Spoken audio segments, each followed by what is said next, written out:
put the music down first because I had to. Yeah, I know. Ladies, and yep, goosebumps. Ladies and gentlemen, welcome to the Straub Sports Show. And yes, ladies and gentlemen, what you saw was official, like a referee with a whistle. The official Straub Sports Show logo. There it is. Absolutely love it, bro. I mean, so let's give them a little background first, right? Let's tell the people. I'm gonna take the glasses off for a second so we can get it rolling. The logo is important to us. And first of all, shout out to our cousin Cassidy for making the logo. We love you. Thank you so much. It means a lot to us because it's based off of a real thing.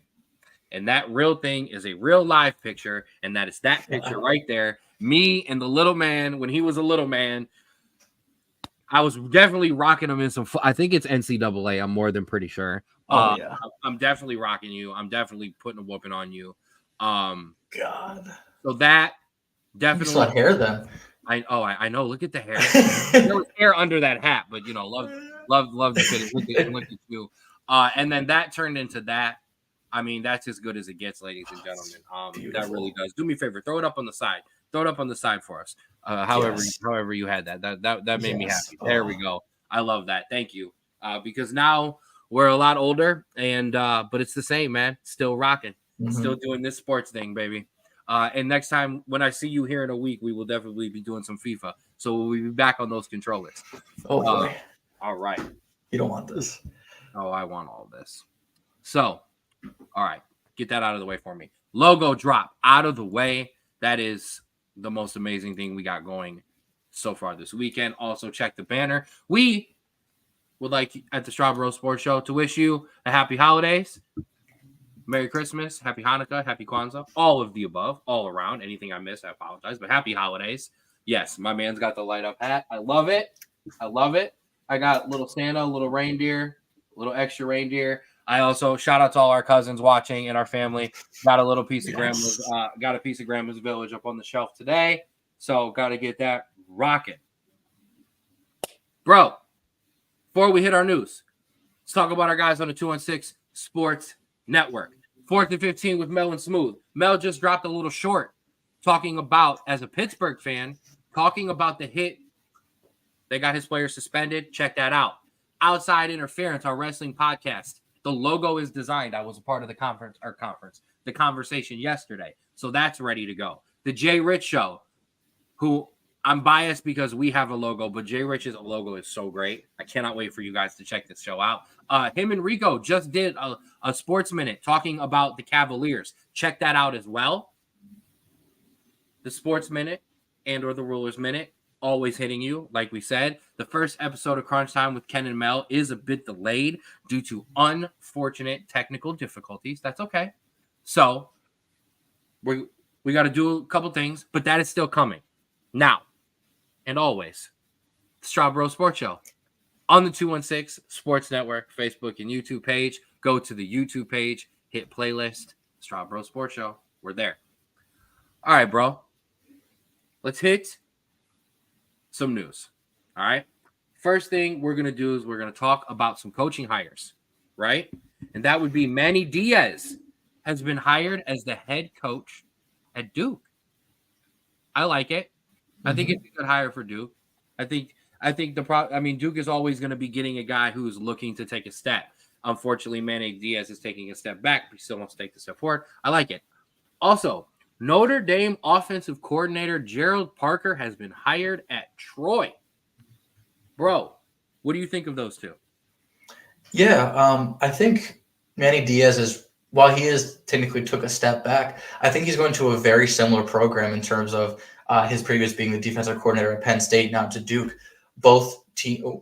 I did mean as a head coach. I apologize. Yes. Yes, I was going to say both teams, very heavily defensive teams that kind of create opportunities off of turnovers, and so he's going into a very familiar situation. But he also has that head coaching experience at Miami, and so I think honestly both of those things are really going to help him with Duke. And Duke hasn't been bad; has been actually pretty good these past couple of years. So I hope to continue seeing them in the top 25. Absolutely.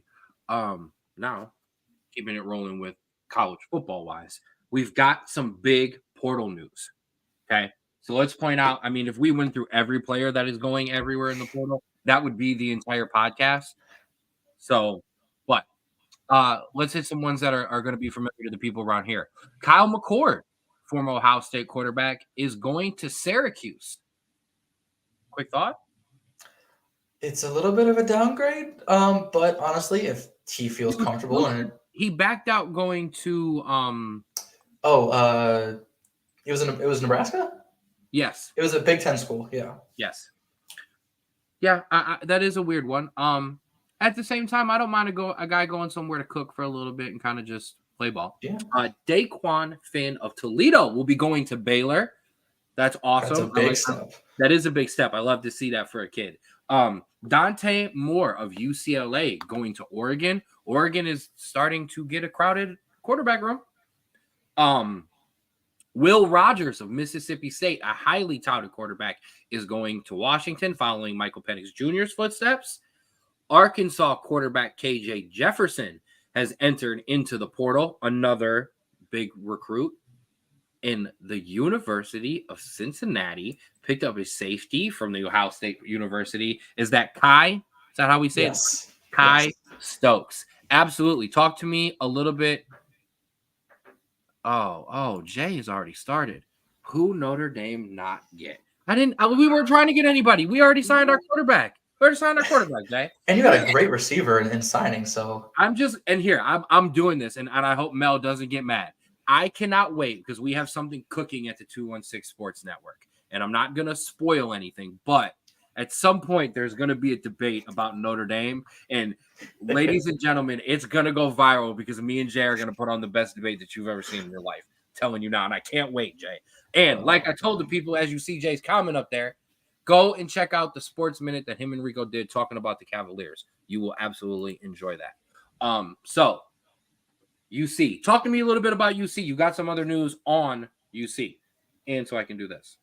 Yeah, listen, man, Kai Stokes playing he didn't play too much Ohio State, but that's okay. I think we've been hitting the transfer portal really, really well. And we've also hit the signing commits really well. I want to say I think you told me we were 38th in the rankings. And so being in the top 50, there it is. Being in the top 50 from your first full year of recruiting of a head coach, I think is a great prospect, especially because now we got the transfer from Indiana as a quarterback, and we also signed a really highly recruited quarterback. And so that quarterback room is going to be very, very interesting to watch because obviously, as you saw this year, we had a lot of quarterback trouble. So really hoping there. The offense stalling around was an issue there. Any other portal news to throw at me? Yes. TCU quarterback Chandler Morris has entered the portal. I'm not sure where he would go. I'm not sure, who needs a quarterback still, but I'm sure a team maybe similar range, maybe a little higher is going to find him because he put up some decent numbers. Also, USC freshman 5-star quarterback Malachi Nelson has entered the transfer portal. And this has been kind of a theme for USC in the past couple of weeks where a lot of high-touted talent as freshmen and sophomores have been leaving. And so I really want to see what's going on there at USC because I don't know if it's, some coaching or if it's just going to be a lot of people coming in, but it is kind of concerning to watch. Yeah, I agree. All right. Now, let's take a break from college football news and let's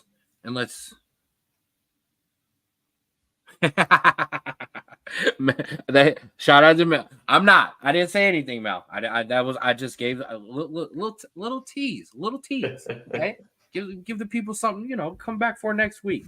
Not that they don't need that; they already got it. Let's hit some news around just the sports world in general, as I finish up all the sharing and all of the other business that I needed to take care of. I apologize. Let's talk about this one. John Morant, his suspension is over. And what is he doing his first game back? Blouses. Okay? Yeah. Yeah. Shout out to Ja. On a note that has, not only certain people will care about, but I'm going to talk about it because it's something that I do on the side. In the card business, as I sent you a Desmond Ritter autograph that you were just like, bro, I don't want this. I love you, and I appreciate you.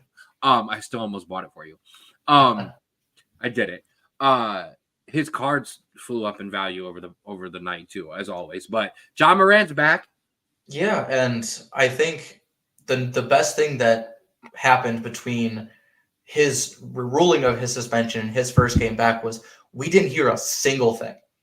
There was no comebacks. There was no I'm going to be back. Like nothing. He kept his head down. He did his thing, and now he's back and he's playing. So hopefully that continues. Hope we don't mind any of the personality that he shows because we love it. But I don't know if anybody can we see that card a little bit. I just got outbid on a beautiful SEC patch card. I thought it was something important.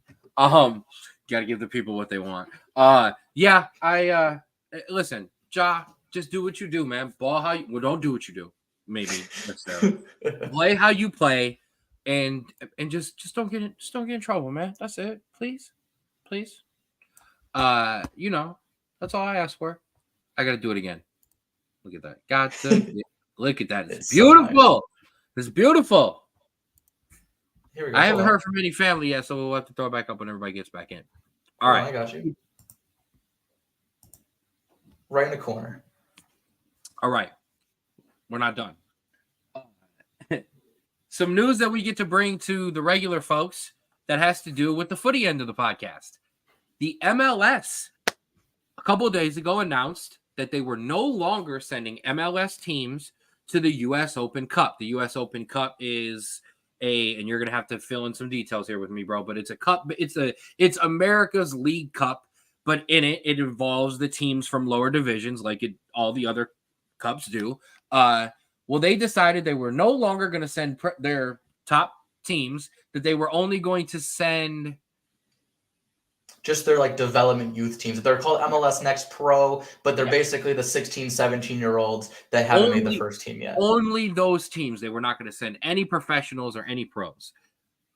The U.S. Soccer Federation said, that's really great that that's what you wanted to do, but that's what we're not going to do, and you're not going to do that. So thanks, and go head on home. The thing, if this doesn't make sense to you, soccer is the opposite of regular American sports. The international governing bodies kind of have more weight sometimes. Well, no, not sometimes. I would say majority of the time over domestic leagues. So your U.S. soccer, I know in the NBA, if FIBA tried to say, hey, NBA would be like, okay, cool. We're just going to keep doing what we want. That doesn't work like that in soccer. So yeah, the U.S. Soccer Federation said, cool. I'm glad that's what you thought you were going to do. Which is good, honestly, because I like the Open Cup because it gives you're able to, because for people that don't know, there is a Cleveland USL team, which is a lower division here that plays soccer. And so if a team is good enough and plays well enough in this specific tournament, they get more, audience, they get a better viewership, and they are able to grow their brand. And by not having MLS teams in there, you're losing that audience for those smaller teams, and it completely ruins what I think soccer is all about, and that's inclusivity and bringing up and showing passion wherever you go. Me and this guy grew up on watching lower division English teams take out giants, and that's what the magic of the cups are for. And if you need American MLS examples, Charlotte, a team that is now an MLS team, made its name by making a run in these cups. Mm-hmm. The Pittsburgh team, who everybody from Cleveland who listens to this pod and is automatically oh my God, no Pittsburgh. Watch and go and Google and look where Pittsburgh's team plays. It is the most amazing venue you will ever see in your life. Or not, okay, maybe not ever in your life, but it's effing awesome. So go check it out. Okay, moving on in the news. News is I like the news segment. I like the news segment now. This is a regular thing, everybody on the pod. The Masters, this one come from you, little bro, only has 77 eligible players, one of the smallest pools in history. And I have a question for you, so I apologize if I'm putting you on the spot. Are live players still not allowed, or what are we doing here? So I think when they made the agreement that Liv and PGA were going to go in towards negotiations of combining, I think that allowed them to start to play in the Masters. I just think that there hasn't been many good competition lately, and it's interesting. Just because I have an answer as of October 26th. Cameron Smith, Bryson DeChambeau, Koepka are the only live golfers currently eligible for the 2024 Masters. And I also wonder if because of all of the issues that they had back and forth where they revoked that stuff, I wonder if that has to do with a lot of those guys not being able to qualify. I don't know why I'm getting close to the mic, but I feel better.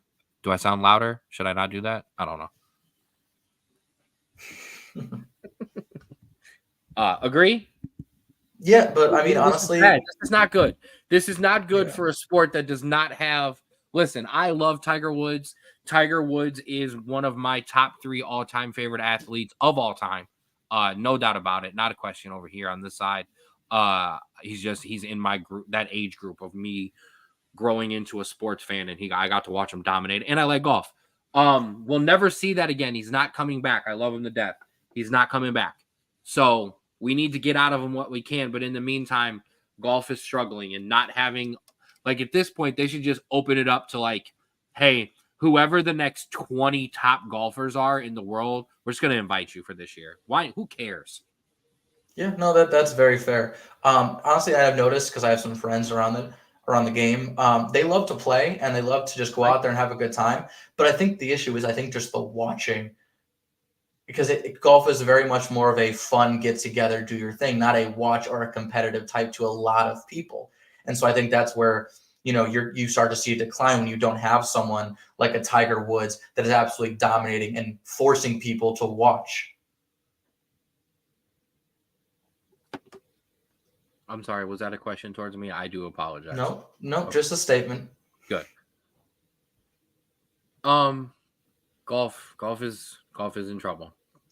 And the arguing back and forth was the worst thing that could have happened. But at least they've got it together. One of the things that I always like to point out,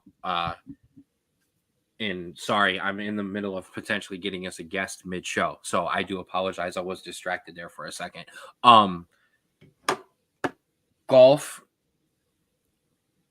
I've said it before. I may not have said it on the podcast, but the thing that has been the most annoying and bothersome to me during this whole run of Tiger and Rory telling all these guys they shouldn't go to live is those are the only 2 guys who could have made money like that. And the other guys can't. And I'm not mad at guys for getting checks, man. This whole podcast is us talking about college kids going to get bags. You think I'm going to be mad at some other guys who golf and going to get bags? Go get bags. Everybody get bags. Okay? 2 lit to quit. There's my Christmas shirt. I wanted to make sure I showed that off. There's my Christmas tree. All right. Let's keep it rolling. Now, let's jump back into some college news. The NCAA compromises with a judge allowing multi-transfer players to play this upcoming year. No one is happier about this than you. The floor is yours. Yes. So we had 2 transfers come in that were multi-transfers. And basically what the NCAA didn't say until they started doing it was they weren't going to allow multi-transfers, no matter the waiver you put in or whatever, unless it was a serious thing where there were some special teams. So yes, everyone, I'm triple fisting again. So a lot of schools were really, really upset about this, saying, if you told us this and let this be known, this wouldn't be an issue. And so especially Cincinnati, where we had 2 players in Aziz Bandago and Jameel Reynolds, where this had happened. And so an Ohio law firm joined up with these 2 and sued the NCAA for this practice. And while the judge has not come to a complete decision, he has now allowed the players, while this ruling is still being figured out, to play for this year, which is great for us at least, and a lot of players who going into the season had assumed that this waiver would allow them to play and automatically for the first quarter of the season was not allowed to do anything. And so I think this is a great thing for college athletics in general while we get this sorted out. And yes, for Cincinnati, because those 2 were very big key players coming into this season, and now they're starting to play again. Other than grades or actual trouble, like outside of the game trouble, law trouble, whatever, locker room trouble. Other than that in grades, you're going to be hard pressed to find a reason that I think kids should not be allowed to play a sport in college. That just period end of story. So I'm glad the NCAA got off their butts here since she is in the building. Mama, what's up, mama? What's up, mama? What's up, mama? Mama, we got to show you something. Got to show you something, mama. We're going to do it. We're going to do it a lot today. I know where it is now. I couldn't see it the first time, bro. Mama, check that out. Check that out, mama.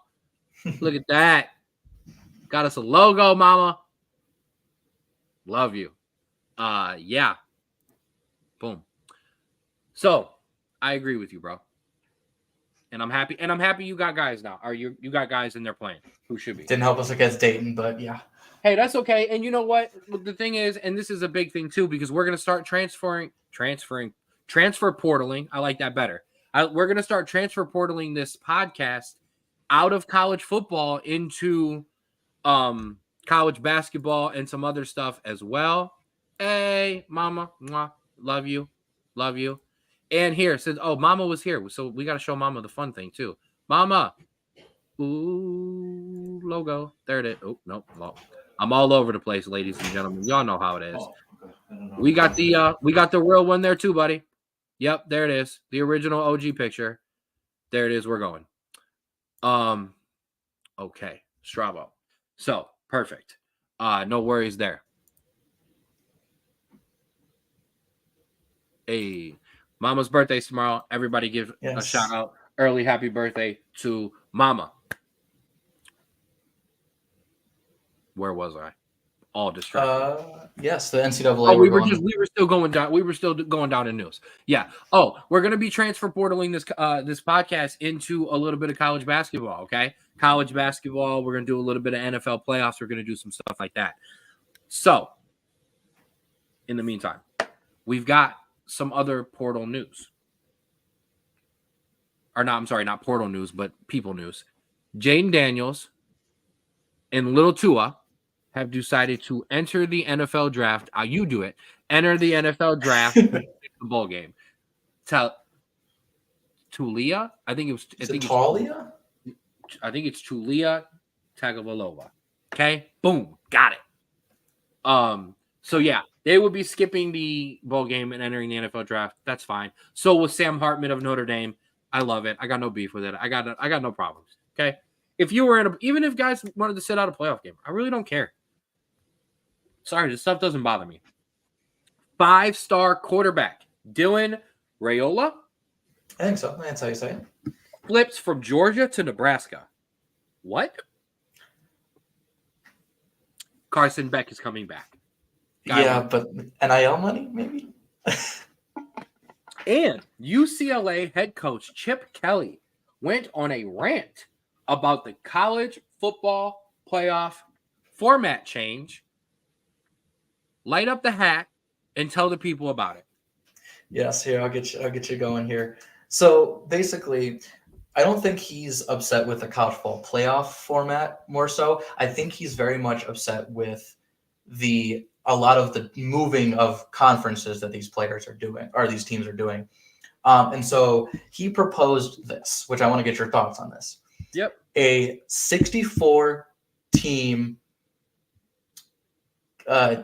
Division I section. And then a 64 team kind of Division II group of 5 thing. So it's 128 teams. You have West Coast, South, East Coast, Midwest, those kind of broken up that way. However, football does not go by conferences. Football does its own thing. He mentioned Notre Dame, how Notre Dame is independent in football, but in every other thing they have a conference. ACC. Or the Big Ten in hockey and stuff like that. I was going to say other than hockey. Right. So it's done. So what you can do for football is you can play your certain teams, that you want to, your rivalry games, but then you play a section of teams that do not need to be wherever you want to go. And the way he mentioned that was, and he was like, hey, the West Coast teams can play the East Coast teams one year, and then we can play the South teams. So, first of all, Chip Kelly gets a lot of slack and a lot of flack and a lot of hate. This is an amazing idea, and he's right. Football should be separate. Football should be separate. Merry Christmas. Merry Christmas. Merry Christmas. Moms, we got to do it. Moms, we got to do it. We got to do it again, because she's got to see it. Hey, check it out. The logo. Them Straub Bros. I'm all sing-songy today. I've been doing it all day at work, too. I apologize. It's a good day. It's a good day. It's Christmas time. You got to start caroling, you know? Absolutely. So, but I'm losing my point too much today. That's the problem. Oh, Chip Kelly. But I like the format. I really do. We should be separate. Do you want to know why? Because any conference, and I know our parents dealt with this because they had historic rivalries, but I'm sorry. A college basketball season where Duke, North Carolina, Virginia Tech, all those teams are not in the same conference is ridiculous. Okay. The fact that Cincinnati and Xavier and you're not playing in the Big East with with Georgetown and those teams, you know what I mean? And Notre Dame sprinkled in there. We should be playing in there with you guys as well. This is just ridiculous. And he brought up softball. UCLA softball team should be playing Stanford and Arizona and USC. What are we doing? I love college football. College football is my favorite sport. Okay. I love to watch. Soccer is partially used to be my job and the thing I played my whole life. So I always have it in a different realm for me. College football is my favorite thing. It's my favorite football. You know this. I've told you that forever. I like the NFL. I love my Cowboys, but college football is my sport. There is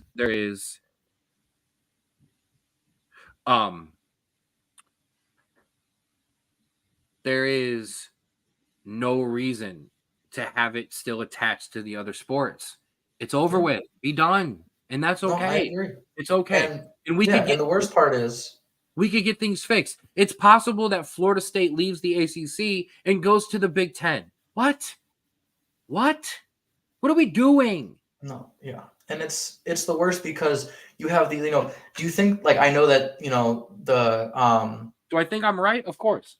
No, I know that the college football pays for a lot of the other sports, and we get that. However, do you really share? Go ahead. Do you really want, UCLA's softball or lacrosse team to continuously have to travel to the Midwest every week and expand that budget more and more and more? It doesn't make any sense. If you want to have a wholesale change of a group of 5 team, go up to a bigger conference because that makes sense. But if you're switching Power 5 to Power 5, it doesn't make any sense to have these, smaller teams in terms of lacrosse or your softball or something like that, travel hundreds of miles and just eat up a budget. It just doesn't make any sense. Okay, so here's the other thing. If they would just leave and they would just go and do their own thing, they could come up with a money system that allows them to also share some of that revenue with their schools. Okay? Here's the thing. Well, everybody's greedy. Right. And they're even greedier right now because the NCAA is there in their way. So, of course, every time they get a piece of the pie, they're going to take 2. Okay? Yes. But that's because they know once they put the pie down, it's not theirs anymore. If you know you can go back in the fridge and get the pie, you're only going to eat one piece the first time. Okay? If I know it's there. But if I know I'm never going to see that pie again, I might take 2 pieces. I might eat one later. Okay? So if you let these teams do that and you let them the college football come up with a committee, they have to sign none of this every year stuff with the guys and doing the rankings. You need to sign a 5-year contract. It's a 5-year job. You're in the college football, not necessarily playoff committee, but structure committee where we figure out where the money goes, where to put it. There's enough to go around. And not to mention the NCAA tournament and the NCAA tournament makes enough March Madness. And now the women's side of that tournament is going to make way more money this year than they ever have, just like last year. they're going to get rolling and they're going to make more money, which will be allowed to be shared with the other sports. That way, we're not trying to cut this entire thing up with everything. And now you don't have to cut the wrestling program or the soccer team or the baseball team or these other sports that aren't football and basketball. Yeah. No, I completely agree. It's greedy people wanting money, and it's how it's always going to be until something is set in stone that they can't. And here's the thing that really bothers me. For hundreds of years, that's all it's been, and it's what it's always been. But now we're angry because the kids have a slice. Yep. No, I agree. Listen, I played college. I played college sports. One more. I played college sports. Never mind. All right. Let's wrap this up. We're getting heated. That's fine. It's good stuff. All right. Ladies and gentlemen, gonna wrap up. It's time to review the bowls because we've had a bunch and we've got some more on the way. So, bro, let's start with the Myrtle Beach Bowl. Ohio takes out Georgia Southern 41-21. Okay, OU. Pretty Ricky Hunt. That's a little too old for you. Pretty Ricky Hunt. 115 yards, 4 tutties. Ohio U would get out to a 17-point lead behind Ricky, 27-0 before Georgia Southern would ever even get on the board, and it was just too late. 5 turnovers, 3 interceptions, 2 fumbles. That you don't win a ball game when you do that. Davis Brin, 350, 2 touchdowns, 3 interceptions for Southern. Drew, your turn. Yeah, listen, like I said last week, Georgia Southern does not win if they don't score over 34. They scored 21 and they lost. 5 turnovers, like you said, 4 of them were by Davis Brin, 3 interceptions and a lost fumble. I think that's the major difference there. Ohio was able to capitalize. 100%. My guy, wide receiver, my guy Wilgus, he led the team in receptions, 5 for 64. And on defense, I gave you this one, Bryce Houston led the team in total tackles and solo tackles. When I throw it to Drew for this review, he'll be giving you his stat that came true, and I'll be giving you my player who did come through for us. So to kind of let you know, we kind of know what we're talking about. Moving on, Cricket Celebration Bowl, a great game. Howard 26, Florida A&M 30. Like I said, a wonderful back and forth game. Would see Howard jump to a 14-0 lead behind Jared Hunter and Casey Hawthorne touchdown runs. Terrell Jennings would get FAMU on the board. They'd add a field goal as well. Howard would get a safety. But Jeremy Musa would get going, finally. And he would throw a 53-yard touchdown pass to Kevin Dean. Howard would retake the lead with a field goal, and a Carson hitting 27-yard interception return for a touchdown. But Jeremy Musa would win it for the Rattlers with 5 minutes left, with another bomb, a 38-yard touchdown pace to Jamari Shareed. Drew. Yeah, Howard kept this close. They had a lot of great field position early in the game. That's why they kind of came and, jumped at the early lead. But otherwise, their offense only gained 187 total yards on the day. And so when they weren't getting really close to the end zone to start off, they really weren't doing much. And that's where Florida A&M, kind of took advantage. Absolutely. Hey, I told you about Jeremy Musa. And struggled a little bit, but 289, 3 touchdowns, 2 interceptions. Quentin Williams, 106, 3 interceptions. Told you. Isaiah Major, I gave you that name with an interception. Kenny Gallup, and I gave you that one too. 4 solo tackles as well. Keep it going. The R&L Carriers New Orleans Bowl. Bro, got to turn the light on for the review. Come on, man. I'm talking about the hat.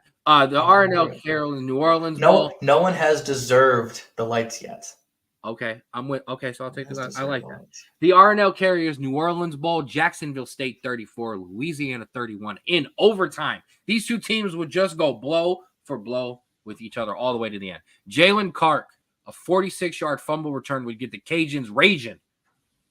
But as I said, Jacksonville State would respond. Cole Fuller and Ron Wiggins would have first half rushing touchdowns. Louisiana's Jalen Clark would add a second defensive touchdowns and would do what Trick Daddy has told us to do, and that's take it to the house. Take it to the house. That deserves the glasses. Okay. First half would end tied. Louisiana would come out trading touchdowns and field goals before they would get their 3rd defensive touchdown on the day. when Tyree Skipper would hit the rest of the slip and slide express versus and take it to the house, That's what we do. Zion Webb would tie the game with 1:46 with an 18-yard touchdown pass in overtime. Raging Cajun kicker. Oh, you did damage to the name this week. Kenneth Almendares would miss a 43-yard field goal. Jackson State would run the ball, get in field goal range, make it easy. Garrison Ripa would rip one through from 27. Drew. Yeah, here, I'm going to throw this on now because I was right. Jacksonville State did exactly what we thought they would do, and they leaned on the run. 74 rushing attempts, 290 yards, and 3 touchdowns. So they didn't need to throw the ball. They just ran all day. And Louisiana really didn't have anything in terms of offense. Scored 21 of their 31 points from their defense. And when it came time to it and they needed a score from their offense, they couldn't get it, and Jacksonville State came through. Nope. And Cameron Whitfield of Louisiana, 5 tackles and a sack. Another name I told you to look out for. Bro, I got to do it again, bro. The avocados from Mexico. Miami 9, App State 13. Okay, it's not their fault. I'm going to take the last off for this because the weather is enough to take everything off for this one. The real stats. Awful sideways and every ways rain. 1.61 inches of rain at halftime alone. This was 13 fumbles, 8 punts. The real stats that you need this week. The logo on the field itself looked like the field was sloped to it, and that's where the water was going. It was awful. 3-1 on field goals. It was a wonderful game between Appalachian State FC and Miami of Ohio United. 3-1 on field goals would see App State in the lead before Joey Aguilar would lead the Mountaineers on an 11-play, 73-yard scoring drive, capped off with a 9-yard Aguilar touchdown run. Rashard Amos would finally get the Redhawks on a touchdown with 23 yards before the game would end like this. Here are the drives that ended this game. Punt, punt, fumble, punt, punt, fumble. App State, 8 plays, 28 yards to run the clock out. That's how the game ended. Whew. Drew, we're exempt from being wrong on this game due to weather. Like, I don't even care. But I did tell you about Rashard Amos, 33 carries, 180 yards, and a touchdown. But I got lucky on that one, okay? Yeah, no, and I will say when it's this bad of a weather turn, you kind of lean on your veteran guys that have done this before. And I think that was Miami's downfall, where they lost too many guys on offense that they just couldn't – they weren't used to this. And that's where I think App State kind of came through in this one. Absolutely. Isleta, New Mexico Bowl, and they got let down by their home state, or by the team in their home state. Fresno State 37, New Mexico State 10. Is Fresno State in New Mexico? I don't know where Fresno State is. I'm not going to lie to you. I know Fresno State, but Fresno. Yeah, Fresno. Duh. Sorry. Can't ask me these questions live on the pod. I will always get them wrong. Ouch, man. The score was as bad as me remembering where Fresno was. A 10-point first quarter was the first round knockout that would just keep on adding up. Mikey Keene, 380, 3 tutties. Wow. New Mexico never got going. Diego Pavaya, 58 passing yards and an interception. Give it to it, Drew. Yeah, hey, we're going to do this again because I was right. Fresno, and I'm not on the picks, but we told you Fresno State was going to throw the ball. They threw it 40 times. Mikey Keene, 31 for 39. He was the guy that we were looking at. If Fresno State was going to have success, Mikey Keene needed to perform. 380 yards, 3 tutties, 31 for 39. He performed, and Fresno State comes through. Is me not associating the city of Fresno with the college Fresno State like my fault, or is that common? I mean, do you look at Cleveland State and go, are they in Ohio? Like, you know. All right, that's a clip one. That's a good one. That's in the year-end highlights. Hey, I got one. I told you about the wide receivers. Eric Brooks, Jalen Moss, both 77 and 76 yards and a touchdown for Moss. The Starco Brands LA Bowl. Boise State 22, UCLA 35, Pac-12 overs. Come on, guys. It didn't hit. I know. 21 third quarter points was the difference here, as Ethan Garber would come in relief of Colin Schley, who was injured and threw for 152 yards and 2 touchdowns. Both teams would go back and forth in the first half, but rushing would be the key. Boise State. Helene and Janetti. Janetti. It's not Janetti. I see it and think Marty Jannetty. Sorry. Would go for 138 and 85. Helene with 2 touchdowns. The Bruins would also have their 200 monster unleashed. Colin Schley, 7 carries, 127 yards. Yeah. 18 yards a carry, ladies and gentlemen. TJ Harden, 20 carries, 105 yards, 2 tutties. Give it to me, Drew. Yeah, Boise State actually had a really good lead early, but hey, like I said, that's why I'm putting it on again. UCLA's defense stepped up when it mattered. Let me tell you Boise State's possessions in the second half. 3 plays, 8 yards, punt. 6 plays, 4 yards, punt. 3 plays, 5 yards, punt. 4 plays, -4 yards, punt. 6 plays, 22 yards, interception. They finally got a touchdown off a 66-yard run, but UCLA was up 35-16 at that point, and it really didn't matter. No, it did not matter at all. The only one I got right on that defensive side, Gabriel Murphy with a sack. I got you on that one. Let's keep it going. Radiance Technologies Independence Bowl. Texas Tech 34, Cal 14. Cal was rolling. Fernando Mendoza started it with a 25-yard touchdown pass to Monroe Young. Coy Aikman would catch a 27-yard touchdown pass from Byron Morton. And then my Cal key, Jaden Ott, would cap off a drive with a 1-yard touchdown run. Let's go, Cal. That would be it for the scoring from Cal. 2 second-half Morton touchdown passes and 1 Taj Brooks touchdown pass. Taj Brooks touchdown would be all the Red Raiders would need. Cal quarterback Fernando Mendoza, 261, 1 touchdown, 3 interceptions. Jaden Ott, 16 carries, 45 yards, and a touchdown. Taj Brooks, 22 carries, 98 yards, and a touchdown. Give it to me, Drew. Yeah, hey, like I said, the key was for Cal to get the turnovers, and they got 2. Like I said, they averaged 2, and they got 2. However, they also gave it away 4 times, and that was the big difference. Also, not being able to score outside of the first quarter really does not help your case there.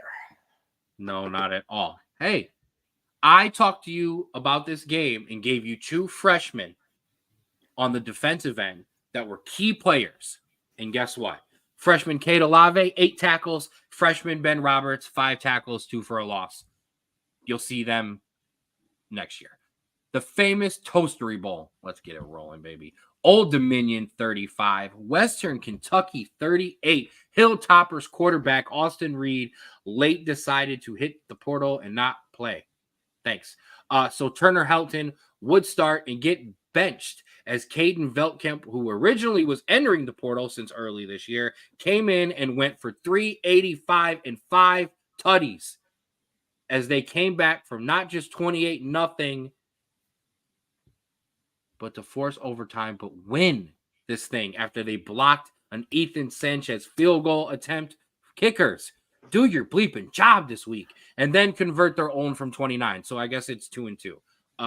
Old Dominion outscored Old Dominion 38-7 after being down, and that included a game-tying 15-yard touchdown with 19 seconds left. It was awesome. It's fair to get on the defense. He was wide and open on first, and they had 1 and 2. I mean, it was first and goal. Like you knew where to come on. You can't let somebody be that wide open. Drew.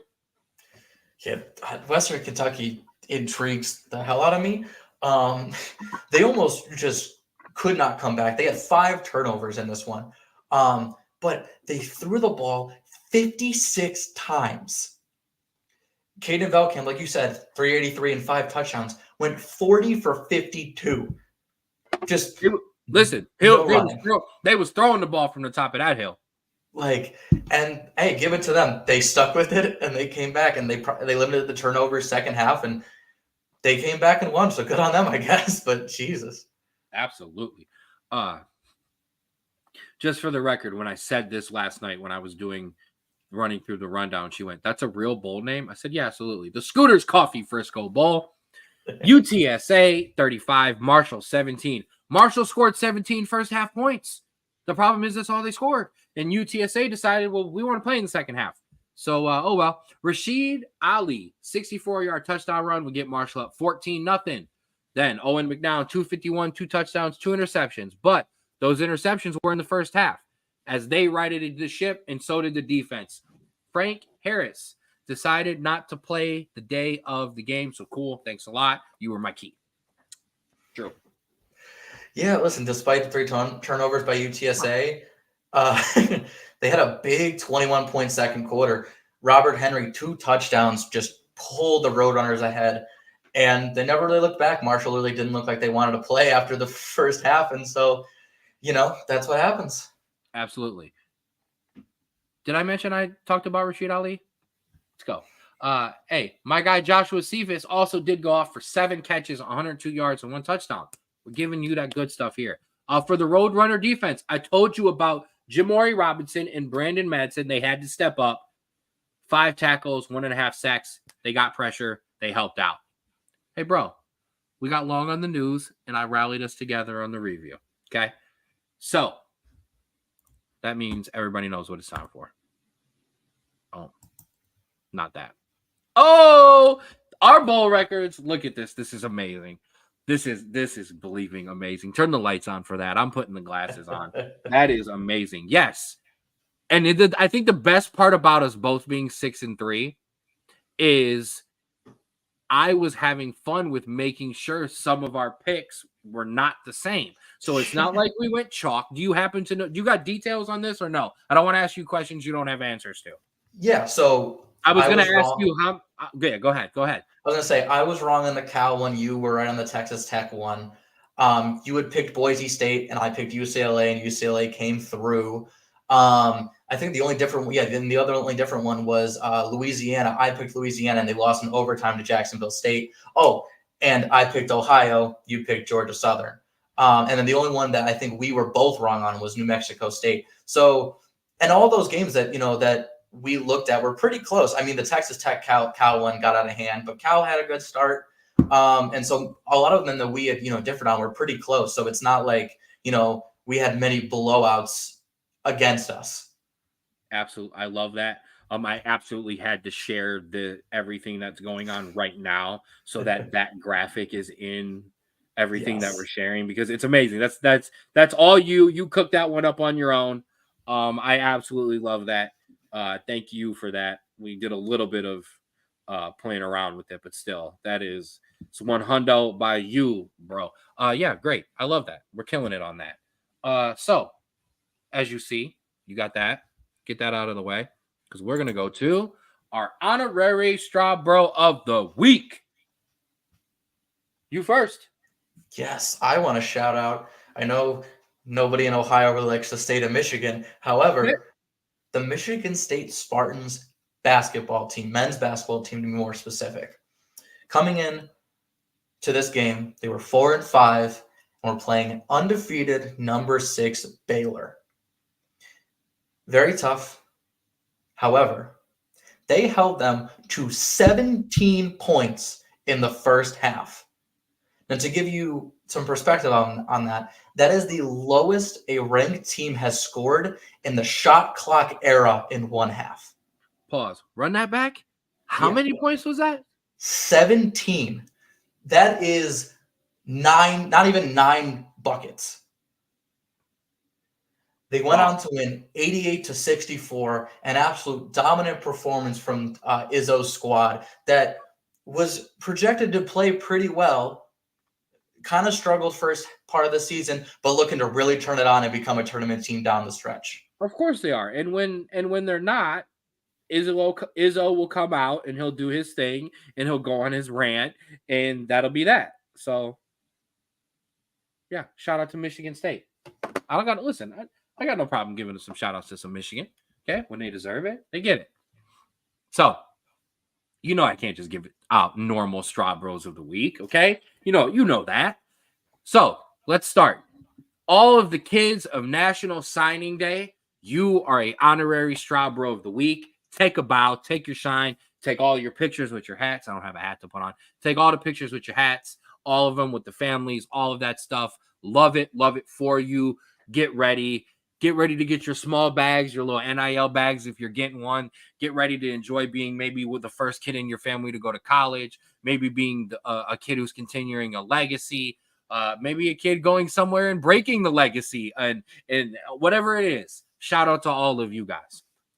Your second Straub Bro of the week, our cousin Cassidy, who designed our logo for us. We love you. Thank you so much.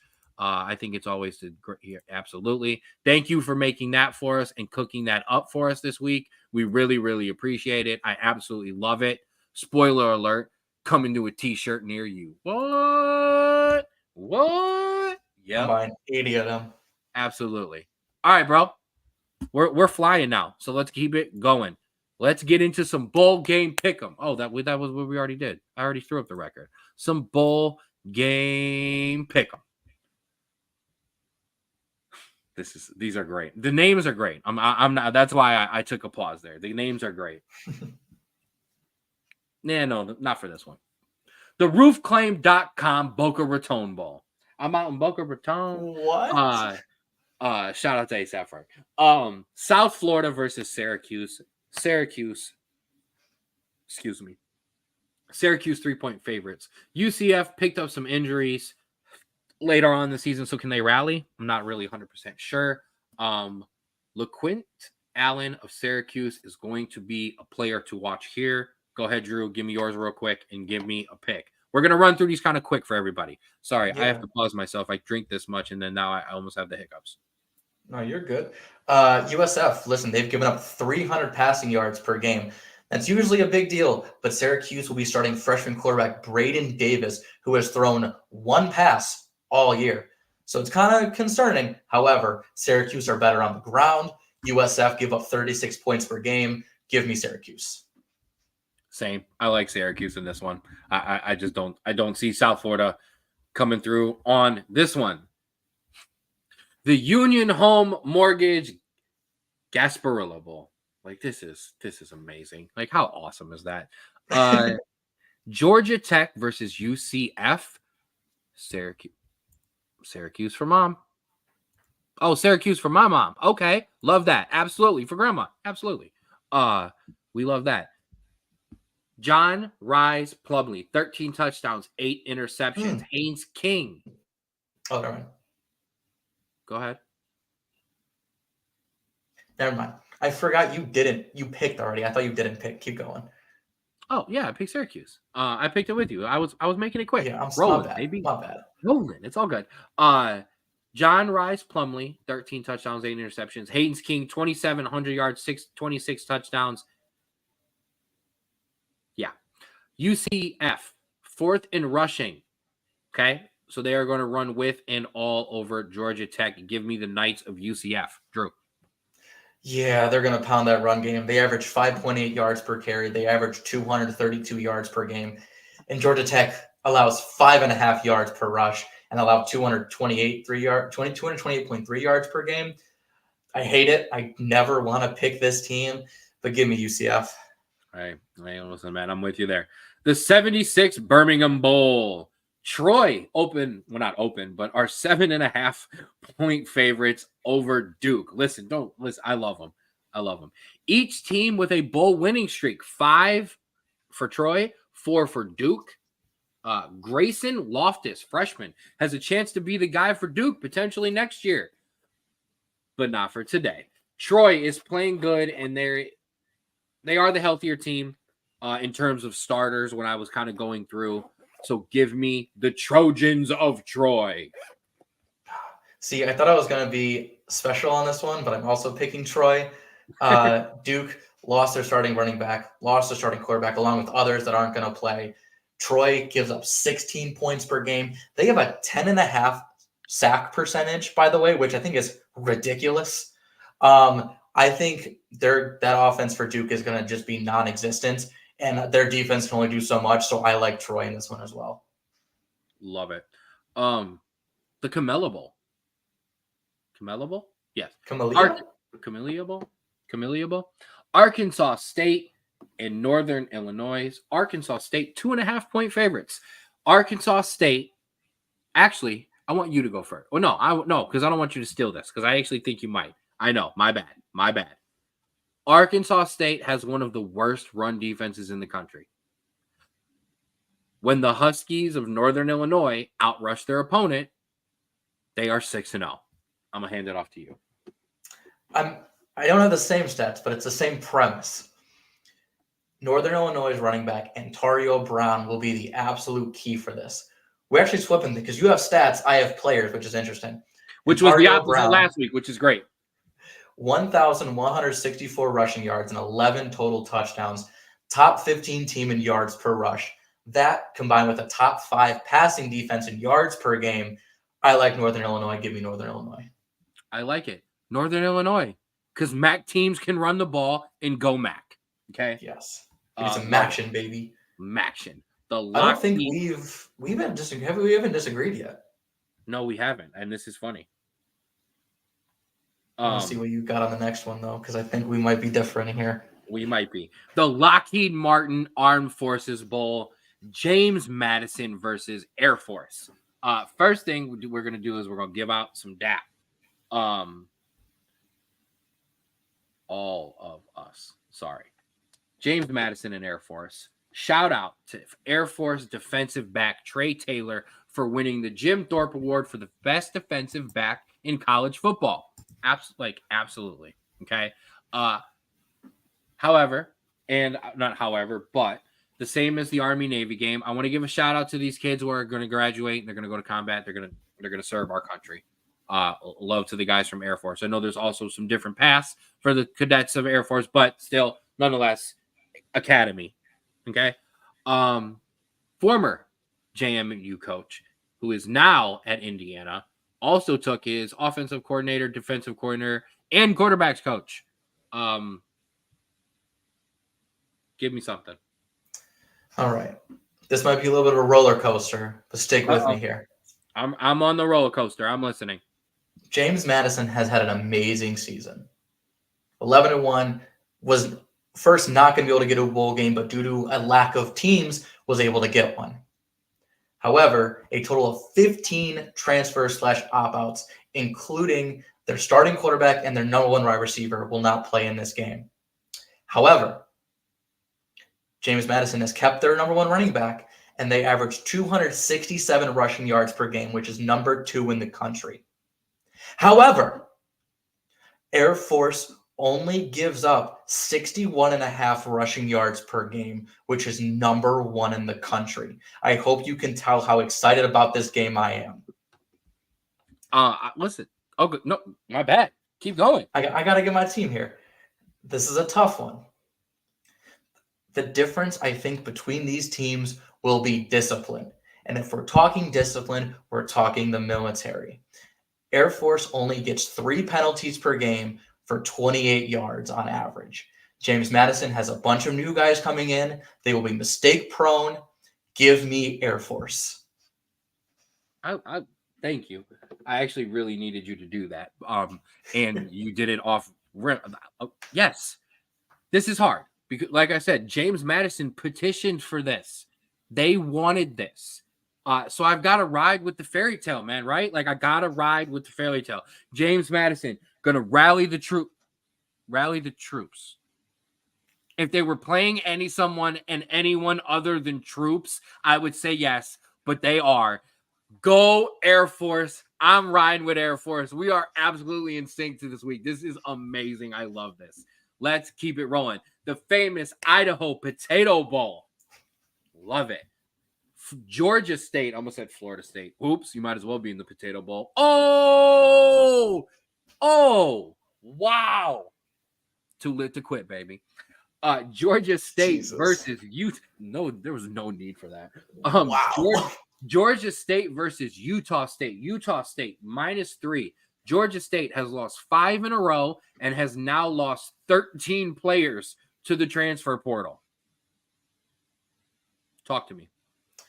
Yeah, Utah State lost their starting running back Marcus Carroll to the transfer portal, which really hurts because Utah State's rushing defense or Georgia State's rushing defense is absolutely atrocious. They give up 208 rushing yards per game, so that would have been a very big key. However, Georgia State's quarterback Darren Granger is a talented dual threat quarterback. I think he was going to put him over Utah State. Give me the Panthers. Utah State came out with a walk-off victory in their last game. Keeping that momentum, give me Utah State as well. We got different. We got something different. Finally, the 68 Ventures Bowl. I got nothing. What's with the numbers in the beginning of the bowl? Dude, I don't know. And I didn't do research on names. I'm not gonna lie to you. Sorry. The rundown was too busy. Whatever. I have a 4-year-old that's the week before Christmas. Sorry, everybody. South can't hear you anymore. South Alabama versus Eastern Michigan. South Alabama opened up as 15.5-point favorites. South Alabama has a talented offense, but they're going to be without their two most productive players, running back LaDamian Webb and his 1,007 yards, 16 touchdowns, and wide receiver Colin Lacey, who has headed to Louisville with his 1,316 receiving yards and 7 touchdowns. But they still have senior quarterback Connor Bradley and his 2,660 passing yards and 19 passing touchdowns, okay? I got a thought on this one, so I will let you go first. Well, you've been talking about the offense. Let me talk about the defense here. South Alabama's defense is really, really good, actually. They allow 318.6 yards per game. That's 16th in the country. Eastern Michigan lost their starting quarterback to the transfer portal. I don't think offense is going to be the key for either team. I think it's going to be defense. I think South Alabama has a better defense. Give me South Alabama. I love you. Eastern Michigan and a lot of these small schools is going to be hurt by the fact that they have a lot of guys going in the transfer portal. It does not hurt them as much to get to the season because that's what they're doing. They're sending down guys who aren't quite good enough that they gave a shot to. Guys who are great and have elevated are moving on to bigger schools. However, when you're Ohio State and you're Notre Dame and you're Texas and you're Alabama and you're Georgia and you're Florida State and you're those big schools and you roll 70 kids deep, whatever it is, you can afford that and you can do it. When you don't have that, it hurts you. And so because of that, we are going to be on the same page again, and I will be taking South Alabama, who would be basically playing this game at home. This is basically a home game for South Alabama. So, there we go. If you thought that last name was great. The SRS Distribution Las Vegas Bowl. Wonder where that's at. I wonder. Utah, 6.5. We got some teams, though, at least. Utah, 6.5-point favorites over Northwestern. Utah has dropped 2 of 3. Northwestern has won 3 straight. A lot of credit to Northwestern coach David Braun for turning the page after Pat Fitzgerald and just the awfulness of not just results, but everything. I know bowl games can even the playing field sometimes, but there are levels to this football game, and I think there is a level between what we have going on when you talk about Utah and Northwestern. Am I wrong? No, but first, shout out to former Bearcat quarterback Ben Bryant, who's starting quarterback in Northwestern. Had his ups and downs here, had his ups and downs in Northwestern, but glad he still got a starting spot because the kid is talented. But this Utah defense is absolutely insane. 86.5 rushing yards allowed, 194 passing yards allowed. They're going to harass Ben Bryant. He's not the most athletic quarterback, and so they're going to harass him all game, and I think Utah wins this one. Is it clear and obvious to everyone that I'm getting everything ready to eventually? Yeah, we all know what's going on here.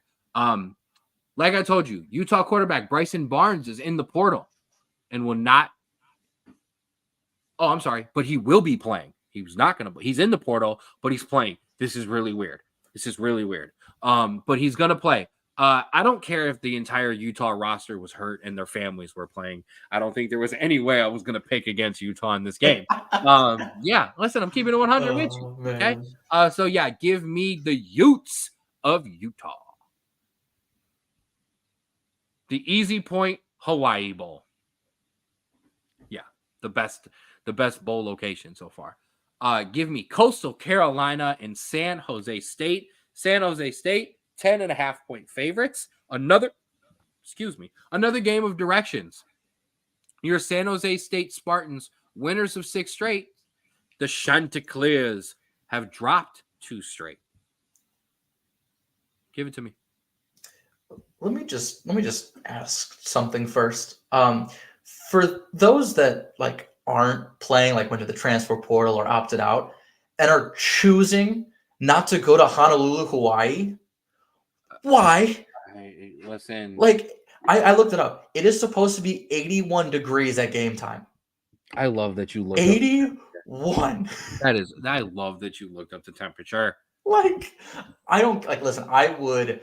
Like, okay, coach, I'm definitely not leaving. Don't worry about it. I'm playing. And then as soon as the game's over, all right, see you. I'm in the transfer portal. We had a kid opt out at halftime already. I'm not going to name him because it's just not. I won't do that. But right. we had a kid opt out at halftime. I'd show up and at least get off the plane and be like, all right, I'm here. I'm not playing. I'm here. A transfer portal. Yeah. Like, all right. Well, back to the game. San Jose is a decent passing defense.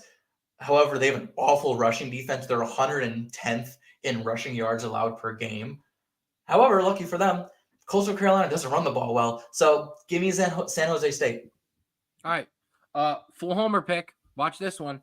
I want to give a shout out to freshman quarterback Anthony Garcia on the San Jose State roster. Hey. You may know him because he would be the son of Arena League legend Aaron Garcia, who me and Mel had the great pleasure of interviewing. Check that out. So for that reason, and I don't care, for that reason, we're going with it. And because I actually think they are going to win the game. Give me San Jose State to be hot and stay hot. Let's go.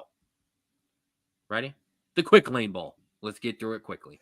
The Bowling Green Falcons versus the Minnesota Gophers. Minnesota opens as 3.5-point favorites.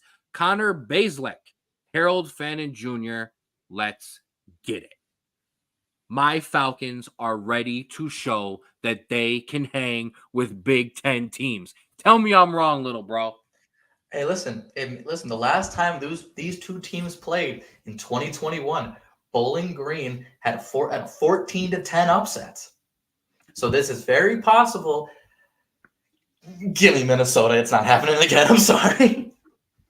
Really? Give me Minnesota. Here we go. We got a good one. There's no way I'm picking against my Falcons here. Let's go Bowling Green. They're going to do it. I love it. The Serve Pro First Responders Bowl. Texas State open as 4-point favorites over Rice. Texas State versus Rice, not Texas versus Rice. The first bowl game for Texas State. Shout out. Props to you. A little honorary third Straub Bro of the week. We'll give out 3. Here, you can have another one.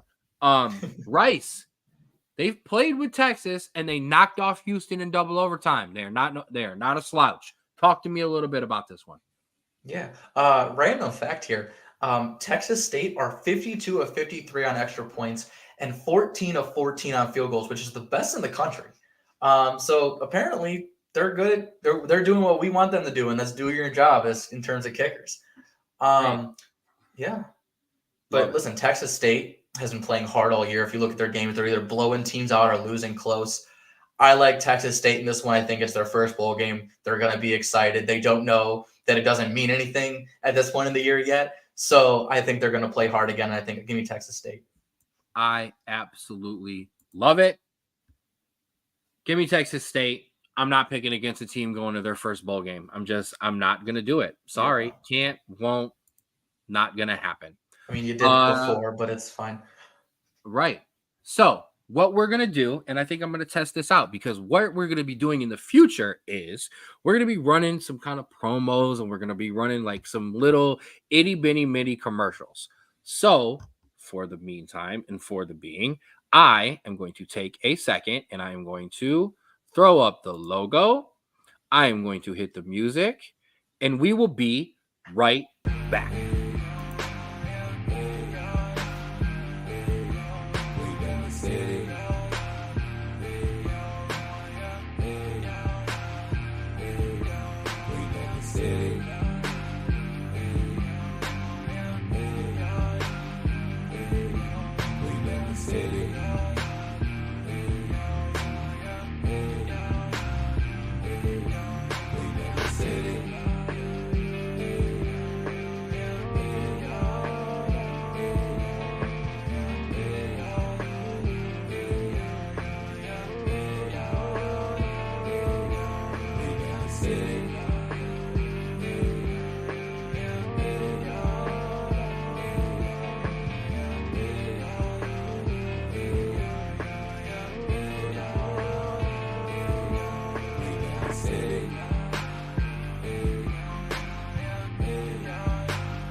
And I will give a little bro a second because I sprung this on him, but that was a nice little way to take a little pause there. College football, we are going to take a pause from that as we did the bowls. And one of the things that we are going to end up, there he is, he's back. Here, a I quick was like, break. what's going on here? Oh, here we go. But now that we got through the bowl games and we gave you a break, bring it to the stage. And yes, that is your bets for this college bowl game section. I was about to say season, but it's not the whole season. As you see, I've got the favorites on the left. I got your underdogs on the middle, and I've got the over under in there as well. About time. What's Craig hit me with that about time for? I love you too, Craig. I love you, Craig. That's my guy, Craig. I don't know why you told me about time, but I love you. Unless he knew the break was coming. So college bets. Syracuse, UCF, 55.5 on the over under. UCF, Georgia, as you see, 66.5. Troy and Duke, 44.5. That is a super low one. Bowl games, unless they're bad weather, defense is very optional. Arkansas State, Northern Illinois, 53.5. James Madison Air Force, 41.5. Utah State and Georgia State, 59.5. South, I keep wanting to call them Southern Alabama. South Alabama, Eastern Michigan, 46.5. I like that. Eastern Michigan plus 16.5. Utah State, not Utah State, and Utah and Northwestern, 41.5. San Jose State, Coastal Carolina, 51.5. Minnesota Bowling Green, 39.5. Love the over. Love that Bowling Green upset. Texas State and Rice. Shout out to you, Craig. I didn't mean to get messy with you. You know, you got me in my bets. Shout out to you, my guy. Thanks for being in here. So, throw our bets down as we bring everybody back. Now that we're done with the bets, bro, you know what it's time for. It's time for the footy. Yes. Absolutely. Time for some footy. Hey, Craig. Craig's in here for the footy. Of course he is. Craig is in here for the footy. Craig, we're going to teach you about some footy today. So, Champions League draw. Yes, ladies and gentlemen, the Champions League draw was this week. Bro, thank you. Here, let me get that out of the way. There is your Champions League draw. We have Manchester City versus FC Copenhagen. Of course. Real Madrid versus Red Bull Leipzig. That would be a Spanish versus German matchup. PSG versus Real Sociedad. Bayern Munich versus Lazio. Atletico Madrid versus Inter Milan. Borussia Dortmund versus PSV. Arsenal versus Porto. And Barcelona versus Napoli. Give me your best matchups of that draw. I would say my best top tier matchup, and I think this is because I'm an American. Dortmund versus PSV. You have Dortmund with Gio Reyna coming off the bench a bunch, getting some playing time, and of course PSV. We talk about them every week. Hint, hint. We're going to talk about them again this week. You got your three Americans on there: Malik Tillman, Ricardo Pepi, Serginho Dest. So it's possible we will have 4 Americans on at the same time in a Champions League game, which I don't think has ever happened before, and I think is pretty cool. In terms of other games, Atletico Madrid, Inter Milan, Arsenal, Porto, Barcelona, Napoli, all potential games to be good. Obviously, Barcelona, Arsenal, Atletico Madrid are very, very big favorites. However, all other teams, Porto, Napoli, and Inter Milan, always up for an upset, and it's fun to watch. Absolutely. My best matchup is Inter and Atletico. Okay, that's we obviously for the obvious reasons there. Napoli and Barcelona, same reasons. You mentioned it, that PSV Dortmund match. We've pretty much just had Christian Pulisic for the longest time as our Champions League representative on the American side. Now we've got Musa, we've got other side, we got McKinney, had McKinney, we had other guys. This PSV side is dangerous. And it'll be awesome to see where these 3 Americans, because they're going to play a prominent role. They do. So if PSV is to continue in advance, it's going to be because of these Americans. And that is awesome. Some upsets to look out for, just in real terms of what I think. And maybe if you wanted to, put a little sweet, little sugar action on it, Real Sociedad over PSG. Yeah, I'm calling that one. Porto, always dangerous. I know they are playing Arsenal, but they're always dangerous in a European Cup. In Copenhagen, right? Right?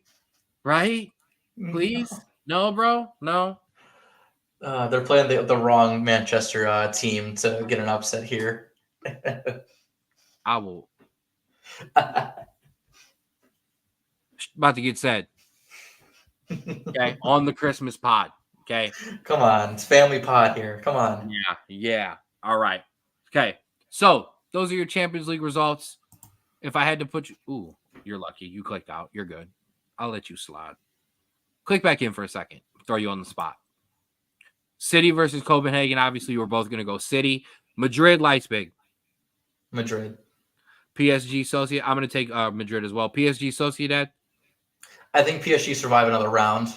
Okay. I got Sociedad. F it. Let's go. Bayern Munich versus Lazio. Munich looks insane. Absolutely. I agree. Atletico versus Inter. This will be close. I think Atletico have the talent to move on. It's weird because normally I would always go Italian teams in these knockout competitions because they play well, and then they go up against Atletico, who loves these. But give me Inter. I like it. Dortmund, PSV. I think PSV have a shot to be punchy, but I think Dortmund has the more talent to come through. Give me PSV, the Americans. Arsenal, Porto. Arsenal, I think. Actually,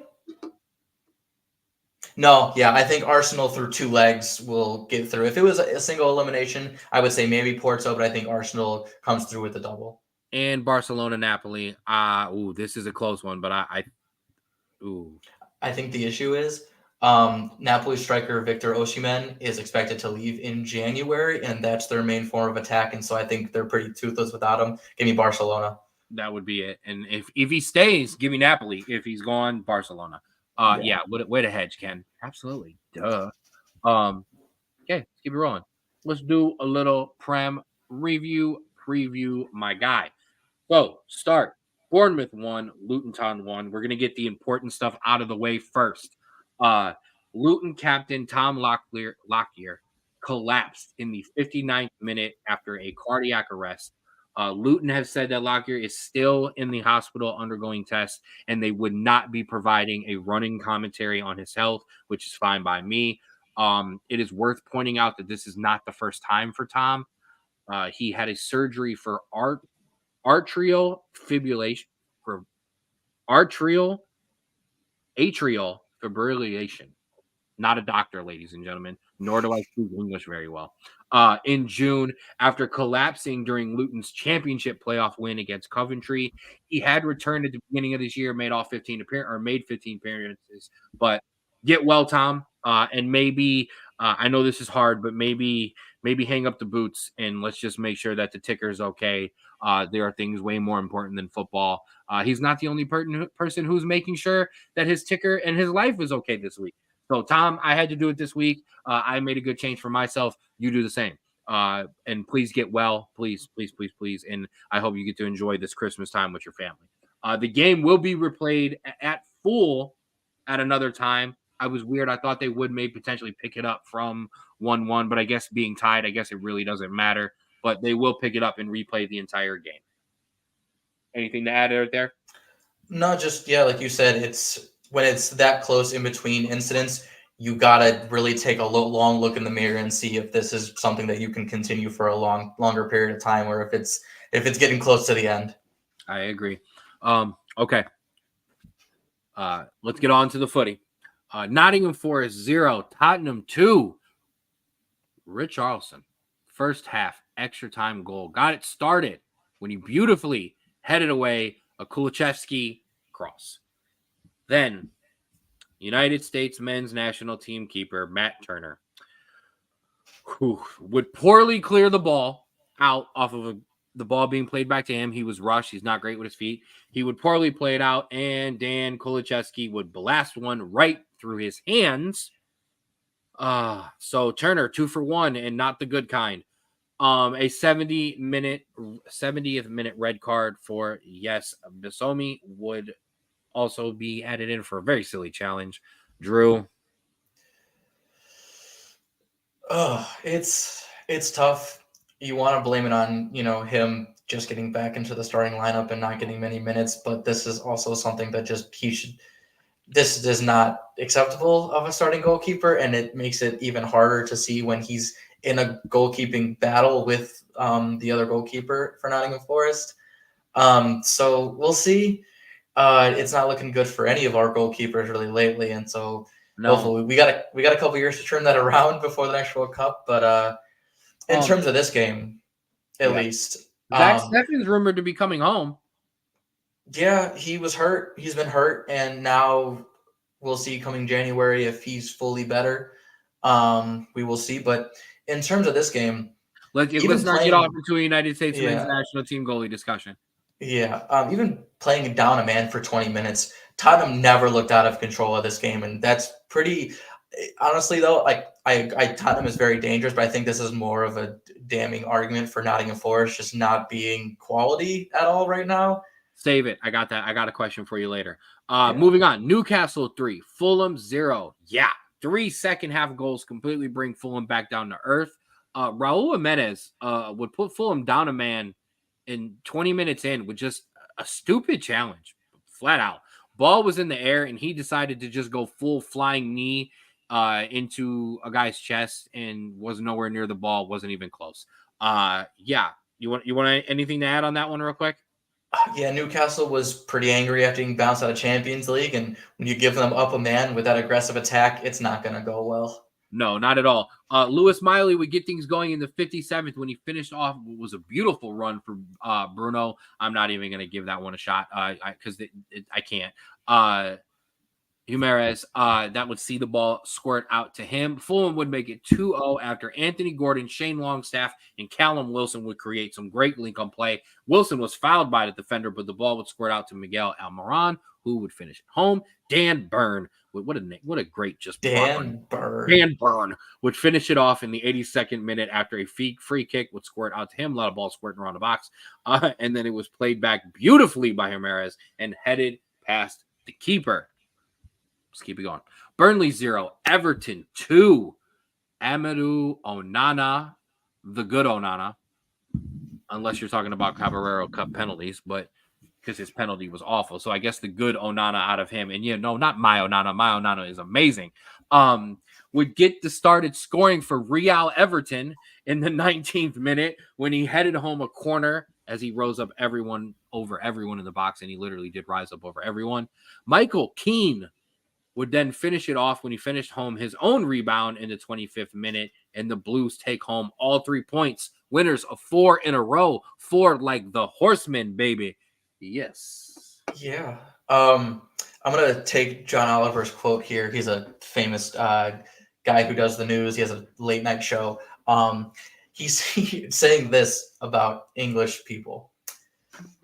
The Saudis have oil as their production. The Americans have hope, and the English have spite, and it is more powerful than either of them combined. And Everton is purely running on spite at this point with the deduction, and it is carrying them.